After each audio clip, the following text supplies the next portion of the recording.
बुंदेले हर बोलू के मुख हमने सुनी कहानी थी, खूब लड़ी मर्दानी वो तो झांसी वाली रानी थी। कभी ना कभी दोस्तों आपने एक कविता जरूर सुनी होगी या कहीं पर पढ़ी होगी। आइए जानते हैं उस महान वीरांगना को जिसने स्वतंत्रता की लड़ाई प्रारंभ की थी। बात कर रहे हैं झांसी की रानी लक्ष्मीबाई की, जिनका असली नाम था मणिकर्णिका। इसका जन्म 19 नवंबर 1828 को बनारस में हुआ था। रानी लक्ष्मीबाई जब केवल 4 साल की थी तब उनकी मां का देहांत हो जाता है और उनके पिता उनको लेकर बिठूर चले जाते हैं। 1842 में झांसी के महाराज के साथ इनकी शादी कर दी जाती है। शादी के 1 साल बाद इनको एक पुत्र होता है जिसका नाम गंगाधर राव था, लेकिन 4 महीने बाद ही उस पुत्र की मृत्यु हो जाती है। झांसी के महाराज अपने भाई के पुत्र को गोद लेते हैं। इसका नाम आनंद राव था, जो कि बाद में बदलकर दामोदर राव कर दिया जाता है। और इसी बीच 1853 में महाराज का देहांत हो जाता है।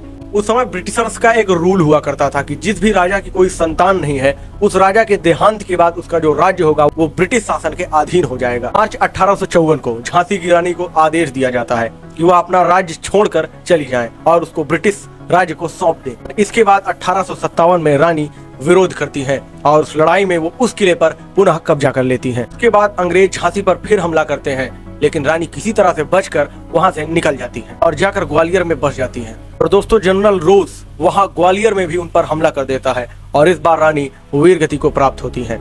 रानी आदेश देती है कि घायल अवस्था में ही उनकी शरीर को जला दिया जाए ताकि वह अंग्रेजों के हाथ न लग सके। जय हिंद, वंदे मातरम।